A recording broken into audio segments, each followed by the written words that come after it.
International treaties on environmental protection.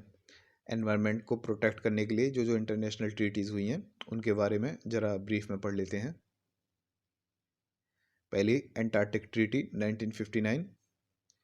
Area south of 60 degree latitude is known as Antarctic treaty area. जैसे अर्थ है यहाँ पे 60 degree latitude ये है, ये 60 डिग्री लैटिट्यूड के नीचे वाला एरिया जो है, इसके साउथ वाला एरिया जो है, ये एंटार्क्टिक ट्रीटी एरिया कहलाता है।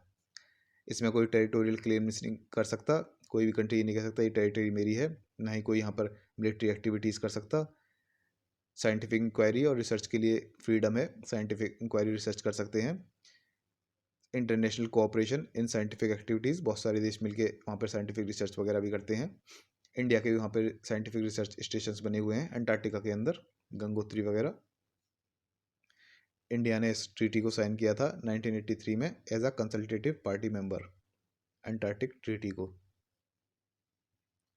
अगली है CITES CITES convention on international trade in endangered species of wild fauna and flora.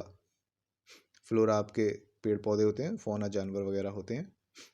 Endangered species Jin species को काफ़ी खतरा है,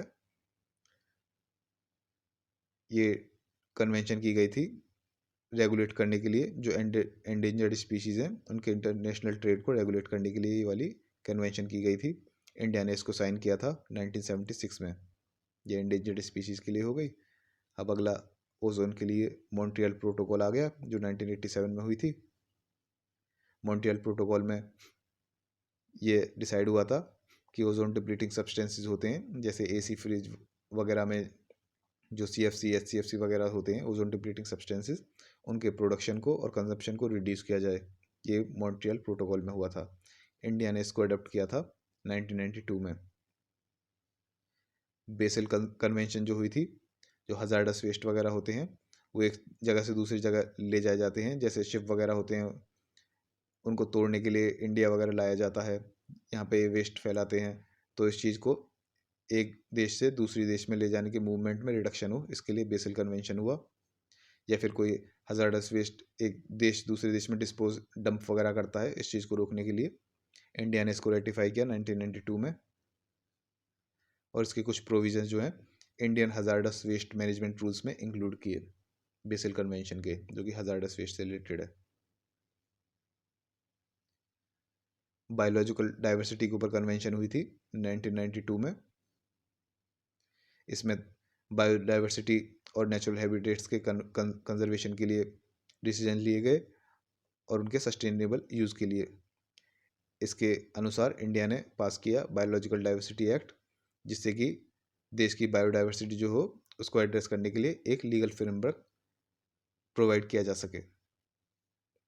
बायोलॉजिकल डाइवर्सिटी एक्ट UNFCCC मतलब United Nations framework convention on climate change 1992। इसका एम था ग्रीन हाउस गैसेस के emission को कम किया जाए थ्रू इंटरनेशनल कोऑपरेशन, अंतर्राष्ट्रीय सहयोग के द्वारा ये ग्रीन हाउस गैसेस का एमिशन जो है इसको कम किया जाए, जिससे कि क्लाइमेट चेंज ना हो। इसमें डेवलपिंग नेशंस के ऊपर ज़्यादा बाउंडेशन नहीं थी। इंडिया डेवलपिंग नेशन है इसलिए इसके ऊपर ज़्यादा बाउंडेशन नहीं थी। लेकिन पेरिस एग्रीमेंट जब पास हुआ 2015 में, पेरिस एग्रीमेंट हुआ, उसके बाद थोड़ी बाउंडेशन आ गई और इंडिया ने कमिट किया और फ्रेम किया नेशनल एनवायरनमेंट पॉलिसी और national action plan on climate change. ये क्लाइमेट चेंज पे कन्वेंशन होगी आपकी UNFCCC। एजेंडा 21, एजेंडा 21 जो था ये अर्थ समिट का प्रोडक्ट था। अर्थ समिट का जो प्रोडक्ट था वो एजेंडा 21 था। अर्थ समिट ऑर्गेनाइज की गई थी यूनाइटेड नेशंस द्वारा रियो डी जनेरियो में 1992 में। ये जो अर्थ समिट हुई थी सस्टेनेबल डेवलपमेंट के लिए हुई थी, इससे रिलेटेड हुई थी और एक्शन प्लान बनाया गया फॉर अचीविंग सस्टेनेबल डेवलपमेंट। इस सस्टेनेबल डेवलपमेंट को अचीव करने के लिए क्या एक्शन प्लान होना चाहिए ये बनाया गया इस अर्थ समिट में। एजेंडा 21 इसका प्रोडक्ट था।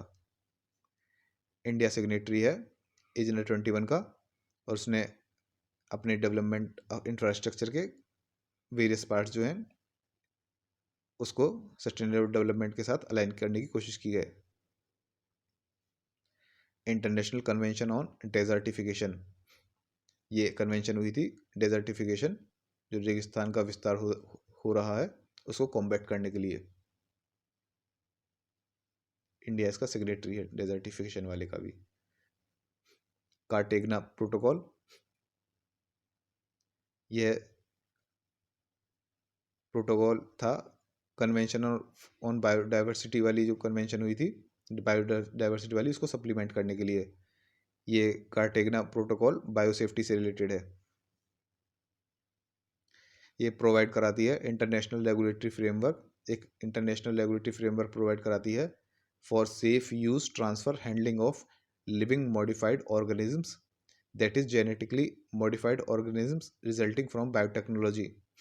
बायोटेक्नोलॉजी के द्वारा जो जेनेटिकली मॉडिफाइड ऑर्गेनिज्म बनते हैं और लिविंग मॉडिफाइड ऑर्गेनिजम्स बनते हैं म्यूटेंट्स टाइप के, उनके सेफ यूज़ के लिए, सेफ ट्रांसफ़र के लिए और सेफ हैंडलिंग के लिए एक इंटरनेशनल रेगुलेटरी फ्रेमवर्क प्रोवाइड कराता है कार्टेगना प्रोटोकॉल। जो जेनेटिकली मॉडिफाइड क्रॉप्स वगैरह होती हैं, जेनेटिकली मॉडिफाइड कोई ऑर्गेनिज्म वगैरह हो, उनके सेफ़ यूज़ हो, सेफ़ ट्रांसफ़र हो, सेफ़ हैंडलिंग हो, कहीं वो ऐसे ही एनवायरनमेंट में लीक ना हो जाएं तो एनवायरनमेंट को काफ़ी नुकसान पहुंचा सकते हैं, इसलिए कार्टेगना प्रोटोकॉल आई थी। Rotterdam convention 1998, it came into force in 2004.